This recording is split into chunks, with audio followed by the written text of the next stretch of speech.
34,205 வழக்கு நீதவான் நீதிமன்றம் கொழும்பு 3வது நீதவான் நீதிமன்றத்தில் எடுத்துக்கொள்ளப்பட்டது. குறிப்பிட்ட அந்த நீதிமன்றத்தில் பெண்கள் சிறுவர் பிரிவினரால் மேலதிக விசாரணை செய்து அறிக்கை சமர்ப்பிப்பதற்கு தவணை கோரப்பட்டதன் அடிப்படையில் இந்த வழக்கு மீண்டும் 6ஆம் மாதம் 23ஆம் தேதி தவணையிடப்பட்டிருக்கின்றது. இந்த சம்பவம் தொடர்பில் உங்களுக்கு ஏற்கனவே தெரியும். இந்த பெண் பிள்ளைக்கு நடந்ததாக கூறப்படுகின்ற விடயம் சம்பந்தமாக வழக்கு நிலுவையில் இருக்கின்றது. நீதிமன்றத்தின் முன்னால் நிலுவையில் இருக்கும் போது இந்த மாதம் 8ஆம் தேதி அதற்கான நீதி கோரி ஒரு ஆர்ப்பாட்டம் ஒன்று நடைபெற்றது. உங்களுக்கு எல்லாருக்கும் தெரியும். ஆனால் இந்த இந்து பெண்கள் பாடசாலையில் அதற்கான விசாரணைகள் அறிக்கைகள் உரிய முறையில் அதிபராலும் அந்த அதிபரால் நியமிக்கப்பட்ட குழு கொமிட்டியாலும் திறம்பட செய்யப்பட்டு உரிய முறையில் சமர்ப்பிக்கப்பட்டிருக்கின்றது. இந்த நேரத்தில் இந்த ஆர்ப்பாட்டத்தின் போது பாடசாலை முன்றலில் வாசலில் அந்த வரைமுறைகளை மீறி ஆர்ப்பாட்டம் நடைபெற்றது. உங்கள் யாவரும் தெரிந்த விடயமே. இங்கு இந்த விடயதானம் நீதிமன்றத்தில் இருக்கும் போது இந்த விடயத்தை எடுத்து பலதரப்பட்டவர்களாலும் சோஷியல் மீடியாவில் பல கருத்துக்கள் முன்வைக்கப்பட்டு கொண்டிருக்கின்றன. இங்கு இந்த பாடசாலையானது ஒரு புகழ்பெற்ற பெண்கள் இந்து தேசிய பாடசாலை. அந்த பாடசாலைக்கு இந்த மாதம் 8ஆம் தேதி களங்கம் ஒன்று ஏற்பட்டிருக்கின்றது. ஆர்ப்பாட்டம் செய்வதற்கும் ஊர்வலம் செய்வதற்கும் அனைவருக்கும் உரிமை உண்டு. அமைதியான முறையில் எங்களுடைய அரசியலமைப்பில் சொல்லப்பட்டதற்கு அமைவாக ஊர்வலம் செல்வதற்கும் உங்கள் கருத்துக்களை தெரிவிப்பதற்கும் உரிமை காணப்படுகிறது. இருந்தபோதும் இந்த பாடசாலையை உங்களுடைய ஆர்ப்பாட்ட களமாக அல்லது இது கருத்து தெரிவிக்கிற களமாக உருவாக்கப்பட்டு இந்த பாடசாலையின் கீர்த்திக்கும் பங்கம் விளை என்ற மாதிரி பல விடயங்கள் நடந்தேறி இருக்கின்றன. மாதா பிதா குரு தெய்வம் என்று சொல்லுவோம். ஆகவே இந்த ஆசிரியர்கள் மீது பல அவதூறுகள் அன்று நடைபெற்ற அந்த ஊர்வலத்தின் போது இந்த மேன்மையான தொழிலான ஆசிரியர் தொழில் கனவான் தொழில் என்று சொல்லுவோம். அவ்வாறான இந்த தொழில் மீது அந்த ஆசிரியர்கள் வெளியால் வர முடியாதவாறு கெட்ட வார்த்தைகள் தூசண வார்த்தைகளால் அவர்கள் மீது வஞ்சிக்கப்பட்டிருக்கின்றார்கள். அதே நேரம் அந்த பாடசாலையில் இருந்த பிள்ளைகள் பாதிக்கப்பட்டிருக்கின்றார்கள் போன்ற விடயங்கள் இருக்கின்றன. ஆனால் இங்கு நாங்கள் மீண்டும் சொல்லுகின்றோம், இறந்த இந்த பெண் குழந்தைக்கு நீதி கட்டாயம் கிடைக்க வேண்டும்.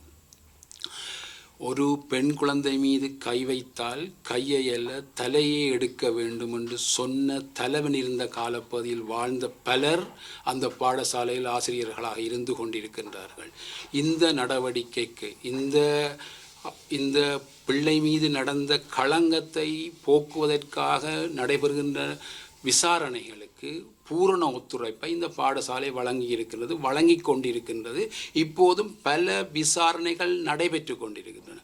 ஆணைக்குழுக்களாக இருக்கலாம், கல்வி திணைக்களங்களாக இருக்கலாம், பிரதம மந்திரியால் நியமிக்கப்பட்ட குழுவாக இருக்கலாம், பெண்கள் சிறுவர் காரியலமாக இருக்கலாம், பல பம்பலப்பட்டி போலீசாராக இருக்கலாம். பலருக்கும் தேவையான உதவிகளையும் ஒத்தாசைகளையும் வழங்கி கொண்டிருக்கின்றது. இந்த சம்பவம் 8ஆம் தேதி 12ஆம் மாதம் என்று நினைக்கிறேன், 11ஆம் மாதம் தெரிய வந்தது பாடசாலைக்கு. அந்த பாடசாலை நாட்கள் குறிப்பிட்ட நாட்களாக இருந்த போதும் அவர்கள் அதற்கான ஒத்தாசை உதவி பலதை செய்து இந்த விசாரணைகளுக்கு உதவி ஒத்தாசை செய்திருக்கின்றார்கள். குறிப்பாக ஆசிரியர்களும் அந்த நியமிக்கப்பட்ட குழுவினரும் அதிபரும் லீவு நாட்களில் கூட போலீசாருக்கு ஒத்தாசை வழங்கி இந்த விசாரணைக்கு ஒத்துழைப்பு செய்திருக்கின்றார்கள். அப்படி இருந்தபோது மீண்டும் மீண்டும் நாங்கள் சொல்லுகின்றோம், இந்த இறந்த பிள்ளைக்கு நீதி கிடைக்க வேண்டும் என்பதற்காக பாடசாலை சமூகம் சிஐடியினருக்கும் ஒரு முறைப்பாடு ஒன்று செய்யப்பட்டிருக்கிறது. இந்த விசாரணை நடைபெற்று உண்மை கண்டறியப்பட வேண்டும் என்பதில் எந்த பக்கச்சார்பும் இல்லை. பக்கச்சார்பு இல்லாமல் ஒரு பக்கமாக இல்லாமல் விசாரணை நடைபெற வேண்டும் என்பதற்கு பூரண ஒத்துழைப்பு வழங்கப்படுகிறது. அப்படி இருக்கின்ற போது இந்த சமூக வலைத்தளங்களில் எல்லாரும் தோன்றி தாங்கள் நீதிபதிகளாகவும் தாங்கள் நினைத்த கற்பனைகளை வெளியிடுவதன் மூலமும் பெரிய அபகீர்த்தியையும் நீதிமன்ற நடவடிக்கைகளுக்கு பங்கம் விளைவிக்கின்ற செயற்பாடுகளையும் செய்து கொண்டிருக்கின்றார்கள். அது மட்டுமல்ல, அந்த இறந்த குழந்தையின் புகைப்படத்தையும் பேரையும் அதன் காணொளிகளையும் வெளியிடுவதும் பாரிய குற்றம் ஒன்று. அதனையும் செய்து கொண்டிருக்கின்றார்கள். அதை விடுத்து இந்த பாடசாலையின் பெயரை களங்கம் ஏற்படுத்துவதற்காக பாடசாலையின் பெயர், பிள்ளையின் பெயர் போன்ற விவரங்களை, குறிப்பாக அந்த குறிப்பிட்ட சந்தேகத்துக்குரிய அந்த ஆசிரியரின் பிள்ளைகளின் படங்களையும் போன்ற விடங்களை பத்திரிகைகள், சமூக வலைத்தளங்களில் வெளியிட்டு கொண்டிருக்கின்றார்கள். ஒன்று விளங்க வேண்டும், நீதிமன்ற அவமதிப்பு குற்றம், ஆன்லைன் சேஃப்டி ஆக்டுகளை இந்த குற்றம் நடைபெறுகின்றது. அது மட்டுமில்லை, விட்னஸ் விக்டிம் ப்ரொடெக்ஷன் ஆக்டுகளையும் விட்னஸ் ஆகியிருக்கிறவர்களின் உரிமைகளும் அவர்களை அச்சுறுத்த வகையிலும் பல விடயங்கள் நடைபெற்று கொண்டிருக்கின்றன. இந்த பாடசாலையானது ஒரு உயர்ந்த இந்து பெண்கள் பாடசாலை, தலைநகரில் தன்னிகராற்று காணப்படுகின்ற இந்த பாடசாலையில் எத்தனையோ பிள்ளைகள் கல்விமான்களாகவும் புத்திஜீவிகளாகவும் பேராசிரியர்களாகவும் சமூகத்தில் நற்பிரஜைகளாகவும் வந்து கொண்டிருக்கிற இடத்திலே இந்த பாடசாலைக்கு களங்கம், இந்த கல்வித்தாய்க்கு களங்கம் ஏற்பட்டிருக்கின்றது. அந்த களங்கத்தை ஏற்படுத்தினவர்கள் கிஞ்சித்தும் அந்த குற்றவுணர்வில்லாமல் தொடர்ந்து அறிக்கைகளை விட்டு கொண்டிருக்கின்றார்கள். நாங்கள் மீண்டும் மீண்டும் சொல்லுகின்றோம், நீதிமன்ற நடவடிக்கை நடைபெற்று கொண்டிருக்கிறது. பல இடங்கள் விசாரணைகள் நடைபெற்று கொண்டிருக்கிறது. உங்களுடைய சாட்சியங்கள், ஆவணங்கள், உங்களுடைய வாக்கு மூலங்களை உரிய போலீசாருக்கோ அல்லது சிறுவர் பெண்கள் பிரிவினருக்கோ வழங்க வேண்டும். அவ்வாறு வழங்காமல் நீங்கள் இந்த சமூக வலைத்தளங்களில் மட்டும் போடுவதால் அந்த பெண் பிள்ளைக்கு நீதி கிடைக்கப் போவது இல்லை. இந்த பிள்ளை, இந்த சம்பவம் ஆசிரியர் கைது செய்யப்பட்ட நாளில் இருந்து அந்த பிள்ளை இறப்பதற்கிடையிலே கன காலங்கள் இருந்தது.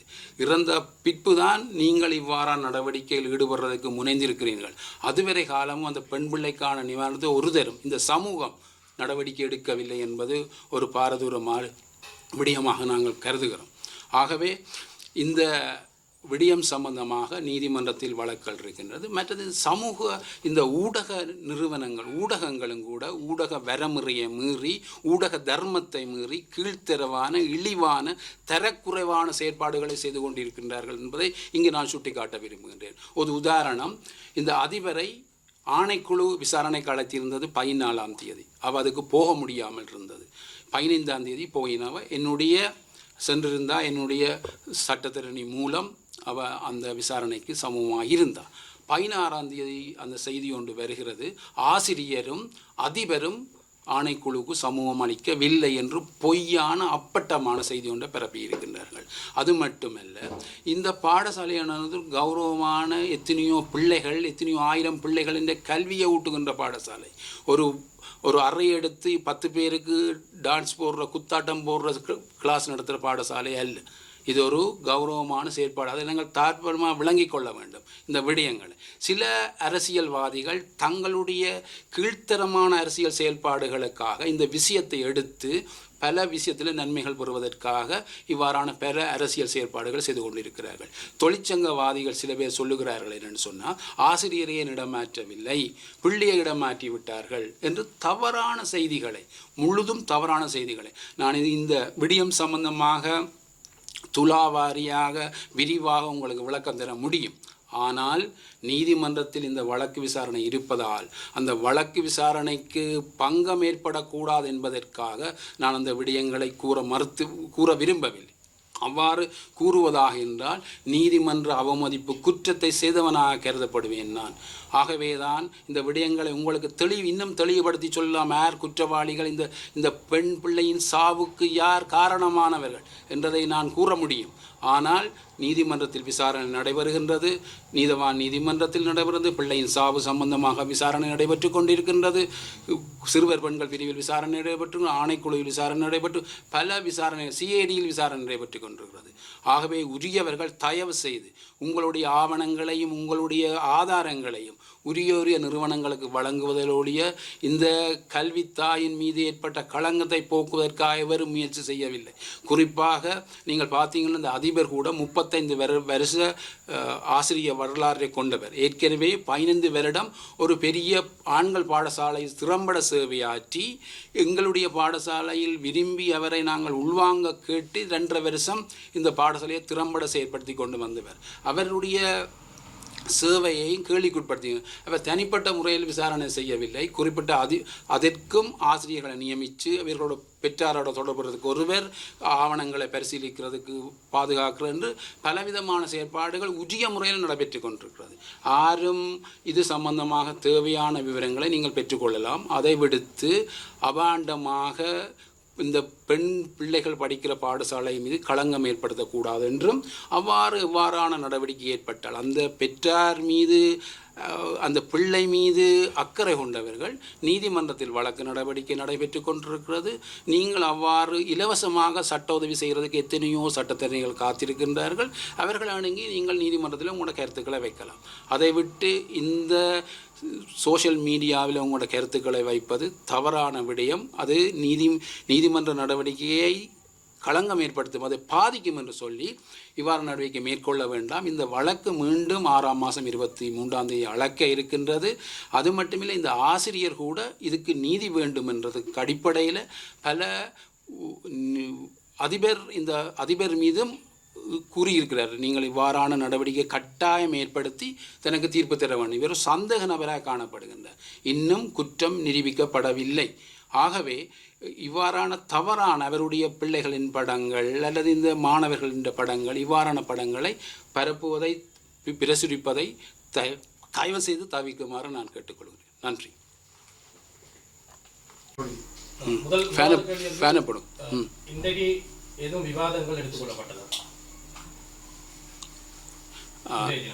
விவாதங்கள் என்று இல்லை, பாதிக்கப்பட்ட திறத்தவர் சார்பாக 4க்கும் மேற்பட்ட சட்டத்தினைகள் ஆஜராகி இருந்தார்கள். அவர்கள் கோரிக்கை ஒன்று விட்டிருந்தார்கள். செக்ஷன் 127 கீழே நீதவானுக்கு முன்பாக பாதிக்கப்பட்ட குழந்தையின் தாயாரால் வாக்குமூலம் ஒன்று வழங்கப்பட வேண்டும் என்று கேட்கப்பட்டிருந்தது. அதே சமயம் இப்போ இந்த குற்றம் சாட்டப்பட்ட இந்த ஆசிரியர் சார்பில் சமூக வலைத்தளங்களாக இருக்கட்டும், பொதுவெளியிலாக இருக்கட்டும், நிறைய தடவை அவருடைய குடும்ப படங்களோடு சேர்த்து அவருக்கும் பிள்ளைகள் இருக்குது, மனைவி, இவங்களை காண்பித்து ஒரு விதமான பரப்புரை கொள்ளப்பட்டது. இது சார்பில் இதற்கு என்ன நடவடிக்கை எடுக்கலாம்னு நீங்கள் சொல்லுங்கள். நான் இந்த கடந்து சொல்லிக்க நான் கூறியிருந்தேன். இந்த பெண் பிள்ளை பாதிக்கப்பட்டது நாங்கள் ஏற்றுக்கொள்ளணும், அது பாதிக்கப்பட்டிருக்கு. ஆனால் அதே மாதிரி அந்த ஆசிரியர் 2 குழந்தைகளின் படங்கள் பிரசுரிக்கப்பட்டு அதுவும் உரிமை மீறல் தான். அதுக்கும் நடவடிக்கை எடுக்கலாம். அதுக்கு நான் சொன்ன போல் ஆன்லைன் சேஃப்டி ஆக்டுகளில் அந்த பிள்ளை சிறுவர் உரிமைகளின் கீழே இவ்வாறான முறைப்பாடுகள் செய்வதன் மூலம் நடவடிக்கை எடுக்கலாம் அவர்களுக்கு எதிராக. இன்னொரு குறிப்பிட்ட விஷயம் உண்டு, அதாவது மனித உரிமைகள் ஆணைக்குழுவிலான இந்த ஆசிரியர் அழைக்கப்பட்டதாவது, ஆனால் அவர் அதுக்கு வர இல்லை அப்படிங்கிற மாதிரியும் சொல்லப்படுது. ஆனால் அவருக்கு அந்த நோட்டீஸ் போய் சேரல. அது சம்பந்தமாக ஆசிரியரை அழைக்கப்பட்டதாக நோட்டீஸ் செய்யவில்லை. அதிபருக்கு கூட அவர்கள் வாட்ஸ்அப்பில் தான் மெசேஜ் அனுப்பியிருக்கிறார்கள். அந்த வாட்ஸ்அப் மெசேஜ் கூட அதிபர் திறந்து பார்க்கல, அவரால் திறந்து பார்க்கல. அதை கூட அந்த ஆணைக்குழு கமிஷனர்ஸ் அதை பார்த்துருக்கு. ஆணைக்குழு விசாரணை அதிகாரிகள் அதனை பார்த்துட்டு சரி ஓகே அதை அவர்கள் விளங்கி கொண்டார்கள். அதே போல் இந்த பாடசாலை நிர்வாகமானது இந்த ஆசிரியர்களுக்கு எதிராக எந்த மாதிரியான ஒரு நடவடிக்கையோ அல்லது விசாரணைகள் முன்னெடுத்திருந்ததா? அதாவது முறையாக நடத்தப்பட்டுச்சு அந்த நான் ஏற்கனவே சொன்னது போல் முறையாக நடைபெற்றது. நான் ஆளும் இதில் கதைக்கவிக்கிட்ட நீதிமன்ற நடவடிக்கையும் குழப்போதாக இருக்கும். ஆனாலும் நான் சொல்லுகிறேன் என்றால் முறையாக நடைபெற்றது. உடனடியாக என்ன நடைபெற்றதுன்னு சொன்னால் அவருடைய பாடங்கள் அந்த பாடசாலை அந்த வகுப்புக்கு வழங்கப்பட்ட பாடங்களை மாற்றி வேறு பாடசாலைக்கு வழங்கப்பட்டது. ஏன்னு சொன்னால் ஏற்கனவே ஒரு ஆசிரியர் தற்கொலை செய்து கொண்டது உங்களுக்கு வரலாறு தெரியும். உடனடி இவ்வாறான இதுண்டு. அப்போ அதிபருக்கு ஒரு பெரிய பொறுப்பு இருக்குது. அவர் தான் அந்த கப்பலின் கேப்டன் மாதிரி உரிய விரசி நாங்கள் நிற்கிற மாதிரி இத்தனை ஆயிரம் பிள்ளைகளையும் வழிநடத்துறன்றது பெரிய பொறுப்பான விடயம். ரைட், அவ்வாறு அவர் செய்திருக்கிறார். அதே நேரம் பல நடவடிக்கைகள் எடுத்திருக்கிறார். அதை எடுத்த சம்பந்தமாக வாக்குமூலங்கள் அனைத்தும் போலீஸாருக்கு வழங்கப்பட்டிருக்கிறது. தொடர்ந்து நடைபெற்று கொண்டு இருக்கிறது. இதில் முக்கியமாக பார்த்தோம்னு சொன்னால் கடந்த வெள்ளி மட்டும் எனக்கு இன்றைக்கு என்ன நடந்தது தெரியா, வெள்ளி மட்டும் பாடசாலைக்கு வந்த பிள்ளைகளும் ஆசிரியர்களின் தொகையும் பெரிய குறைவு. அவர்களுக்கு தங்களுடைய பாதுகாப்பு இல்லை என்ற அடிப்படையில் பலர் வர இல்லை என்று தான் புது அதிபர் வர்றது. நான் இவ்வளோ நேரம் கழிச்சது பழைய அதிபர் சம்பந்தமாக. இப்போ புது பள்ளிக்கிழமையிலிருந்து புது அதிபரும் வந்துட்டார். இதில் இன்னொரு முக்கியமான விஷயம் என்னென்றால் இந்த மாணவியின் குற்றச்சாட்டு தொடர்பில் அந்த நேரம் நடவடிக்கை எடுக்கப்படாமல் பிறகு 6 மாதத்துக்கு பிறகு இந்த பிரச்சனை திருப்பி கிளறப்படுறதுக்கான காரணம் என்ன? இந்த குறித்த ஆசிரியர் பேரில் இல்லை அது இந்த பிரச்சனை நடந்தது போன வருஷம் 10ஆம் மாதம். இந்த விடயம் தெரிய வந்தது 11ஆம் மாதம் 8ஆம் தேதி. அதுவும் நான் விளங்க சொல்லியலாது. அது ஒரு பெரிய விடயங்கள். அது விளங்க வந்தது ஆசிரியரை கையெழுத்து செய்யப்பட்ட ஜனவரி 8ஆம் தேதி. அப்போ 6 மாதம் சொல்லலை. அது அந்த காலப்பகுதியில் நவம்பர் 8 வந்தது, ஜனவரி அவர் கைது செய்யப்பட்டிருக்கிறார். 6 மாதம் போகலை. இப்போ தான் 6 மாதம் ஆகிருக்கு. அந்த சமூக வலைத்தளங்களில் போகிற விஷயங்கள் பெரும்பாலுமே முதலாக அந்த பெற்றோர் கொடுத்த வாக்குமூலங்கள் தான். முதல்ல இலங்கை ஆசிரியர் சங்கத்தை நாடி அவங்க மூலமாக ஒரு ஊடக சந்திப்பை ஏற்படுத்தி ஊடகங்களுக்கு, அங்கே எல்லா ஊடகங்களும் ஊடகங்களுக்கு சொன்ன கருத்துக்களை வைத்து தான் சமூக வலைத்தளங்கள் எல்லோருமே ஒவ்வொரு விடயத்தை பகிர ஆரம்பித்தாங்க. அதுக்கப்புறமா இன்ஸ்டாகிராமில் அதுக்கு முன்பதாக ஊடக சந்திப்பு நடப்பதுக்கு முன்பதாக இன்ஸ்டாகிராமில் ஒரு ஆசிரியர் ஒரு வீடியோ ஒன்று போட்டு அது வைரல் ஆனதுக்கு அப்புறமா நிறைய விடயங்கள் சமூகத்தில் பேச ஸ்டார்ட் பண்ணாங்க. இப்படியெல்லாம் இருக்கும்போது தாய் தந்தையர்கள் இந்த மாணவி இறப்பதற்கு முன்பதாக ஒரு கடிதம் எழுதி வச்சதா சொன்னாங்க. அதுல இந்த விடயங்கள் குறிப்பிடப்பட்டிருக்கதா சொன்னாங்க. சம்பந்தப்பட்ட குற்றம் சுமத்தப்படுகின்ற ஆசிரியர்களுடைய பெயர்கள் அதில் இருப்பதாக சொன்னாங்க. திரும்ப அந்த படத்துல ஒரு படம் வரைஞ்சி வச்சிருக்கதாக ஜனாதிபதி செயலகத்துக்கு முன்பு சொன்னாங்க. இப்படி பல கருத்துக்கள் இருக்கு. அதே மாதிரி பெற்றோர் முதல்ல சொன்ன விடயம் தான் சட்ட வைத்திய அதிகாரி இந்த அந்த அறிக்கையை சமர்ப்பித்தது அடுத்துதான் அவங்க தான் பம்பலப்பிட்டி போலீஸ் நிலையத்துக்கு முறைப்பாடு செய்யறதான். இதுல உண்மைத்தன்மை இருக்கா? நீங்க எப்படி பாக்குறீங்க? இப்ப நீங்களும் இதை பத்தி தேடி பார்த்துருப்பீங்க. சோ இதை பத்தி எதுவும் சொல்லக்கூடியதாக இருக்கும் ஊடகங்களுக்கு? காரணம் எல்லாருமே ஒரு கேள்விக்குறியாத்தான் இருக்கு. இதுல எந்த பக்கம் உண்மை, எந்த பக்கம் போய் உங்களுக்கு கூறக்கூடியதாக இருக்குமா? இந்த சட்ட வைத்திய அதிகாரி கொடுத்த முறைப்பாடு, அவர்கள் கொடுத்த மருத்துவ அறிக்கை எவ்வளவு உறுதியானது? சட்ட வைத்திய அதிகாரி கொடுத்த வைத்திய அறிக்கை சம்பந்தமாக சொல்வதற்கான அறிவு என்னட்டையில் அது அந்த துறைசார் நிபுணர்களுடைய அறிக்கை. அவர் அறிக்கை கொடுத்தாரோ இல்லையோன்றதும் எனக்கு வடிவாக தெரியல. அது நாங்கள் நீதிமன்ற கோப்புகளை எடுத்து பார்த்தால்தான் அது தெரியும். அறிக்கை கொடுத்ததா அவரால் இது போலீஸாரிடம் போய் முறையிட சொல்லி அறிக்கை கொடுத்திருந்தார். ரைட்டோ, அதாவது அந்த மெடிக்கல் ரிப்போர்ட் ஒன்றும் தாக்கல் செய்யப்பட இல்லை. எனக்கு தெரிந்த விரைவில் மெடிக்கல் ரிப்போர்ட் ஒன்றும் அதில் சம்பந்தமாக தாக்கல் செய்யவில்லை. நான் உங்களுக்கு ஏற்கனவே முதல் சொன்னது போல் நீங்கள் கேட்டீங்கள் இந்த மீடியாக்கள் எல்லாம் டாக்குமெண்ட்ஸ் எல்லாம் காட்டப்படுதுன்னு சொல்லி. அது இப்படியான விஷயம் நீங்கள் காட்டுறது ஓகே. ஆனால் அதை உரிய போலீஸாரிடம் கொண்டே கொடுத்தால்தான் இந்த விசாரணை உரிய முறையில் சரியான முறையில் நடைபெற்று உரிய குற்றவாளி தண்டிக்கப்படுவார். அதை விடுத்து நாங்கள் எங்களுடைய மீடியாக்கள் முன்னுக்கு வரணும், ரேட்டில் கூடணும்ன்றதுக்காக வேண்டி செய்து போட்டு விடுறது இல்லை. அதுக்கான சட்ட நடைமுறையை பின்பற்றணும் என்று தான் நாங்கள் கேட்டுக்கொள்கிறோம். மீண்டும் நான் சொல்கிறேன், அந்த பிள்ளைக்கு நீதி கிடைக்கணும். ஆனால் உண்மை இல்லைங்கணும். அதுக்காக வேண்டி பாதிக்கப்படக்கூடாத அப்பாவிகள், நிரபராதி ஒருவர் தண்டிக்கப்படக்கூடாது என்று தான் சட்டம் சொல்லுது. நன்றி.